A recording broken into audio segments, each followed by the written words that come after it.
의문을 지닌 채 현재를 살아라. 그러면 나도 모르게 먼 훗날 대답을 지닌 채 살아갈 날이 올 것이다. 질문으로 성공하라. 안녕하세요. 질문하다입니다. 우린 질문을 하기보다 정해진 답을 해야 하는 상황을 더 많이 겪었고 지금도 크게 달라진 건 없습니다. 하지만 질문이 지니는 힘은 생각보다 큽니다. 좋은 질문은 상식에 저항하는 질문으로 남들이 당연하게 생각하는 것에 대해 의심을 품고 그에 대한 질문을 할 때 문제가 해결되며 좋은 답을 얻게 됩니다. 오늘은 질문을 만드는 방법 및 종류에 대해서 알아보도록 하겠습니다. 첫째, 명확성 질문으로 질문이 명확하고 이해하기 쉬워야 합니다. 애매한 표현이나 복잡한 문장은 피하는 것이 좋습니다. 이것은 상대방의 말을 더 명확히 이해하기 위해 요청하는 질문입니다. 예를 들자면 그 말씀이 정확히 무슨 뜻인가요? 둘째, 목적성. 질문의 목적을 분명히 해야 합니다. 어떤 정보를 얻고자 하는지 대화의 방향성을 고려하여 질문을 작성해야 합니다. 셋째, 개방성과 폐쇄성의 균형. 상황에 따라 개방형 질문과 폐쇄형 질문을 적절히 혼합하여 사용하면 더 풍부한 대화를 이끌어낼 수 있습니다. 개방형 질문은 답변이 자유롭게 이루어질 수 있도록 하는 질문입니다. 예를 들자면 당신의 취미는 무엇인가요? 폐쇄형 질문은 예 또는 아니오로 대답할 수 있는 질문입니다. 이 영화가 재미있었나요? 네 번째, 비교 질문은 두 가지 이상의 대상을 비교하는 질문입니다. 사과와 오렌지 중 어떤 과일이 더 건강에 좋나요? 다섯 번째, 원인과 결과 질문은 어떤 사건이나 현상의 원인이나 결과를 묻는 질문입니다.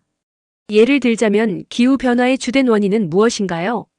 여섯 번째, 가정 질문은 특정 상황을 가정하고 그에 대한 반응이나 의견을 묻는 질문입니다. 만약 당신이 1억 원을 받는다면 어떻게 사용할 건가요? 일곱 번째, 사례 질문은 특정 사례나 경험에 대해 묻는 질문입니다. 가장 기억에 남는 여행 경험은 무엇인가요? 이러한 다양한 질문 유형을 활용하면 대화의 깊이를 더하고 필요한 정보를 효과적으로 얻을 수 있습니다. 그 중에 개방형 질문의 구체적 예시를 다양하게 알아보겠습니다. 개방형 질문은 상대방이 자신의 생각이나 경험을 자유롭게 표현할 수 있도록 유도하는 질문입니다. 다음은 다양한 상황에서 사용할 수 있는 개방형 질문의 예시입니다. 첫째, 일상의 대화 가운데 최근에 어떤 일들이 가장 기억에 남았나요? 주말에 어떤 계획이 있으신가요? 둘째, 감정 표현을 위한 질문의 예시는 그 상황에서 어떤 기분이 드셨나요? 일에 대해 어떻게 느끼고 계신가요? 셋째, 의견 요청. 이 문제에 대해 어떻게 생각하시나요? 이 주제에 대한 당신의 의견은 무엇인가요? 넷째, 경험 공유. 가장 인상 깊었던 여행 경험에 대해 이야기해 주실 수 있나요? 어떤 도전적인 상황을 겪으셨고 그때 어떻게 대처하셨나요?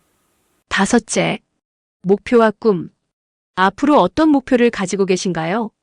당신의 꿈은 무엇이며 그 꿈을 이루기 위해 어떤 노력을 하고 계신가요? 여섯째, 관계와 소통. 친구와의 관계에서 가장 중요하다고 생각하는 것은 무엇인가요? 사람들과 소통할 때 어떤 점이 가장 어려운가요? 일곱째, 취미와 관심사. 가장 좋아하는 취미는 무엇이며 그 이유는 무엇인가요?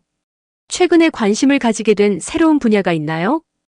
이러한 질문들은 상대방이 자신의 생각과 감정을 자유롭게 표현할 수 있도록 도와주며 대화를 더욱 풍부하고 의미 있게 만들어줍니다. 세상이 변화하기를 원한다면 다르게 생각해야 한다. 다르게 생각하기 위해서는 남들과는 다른 질문을 해야 한다. 남다른 질문이 남다른 생각을 이끌어내는 것이다. 질문은 공감하고 소통하고 창조하고 실천하도록 이끄는 힘이다.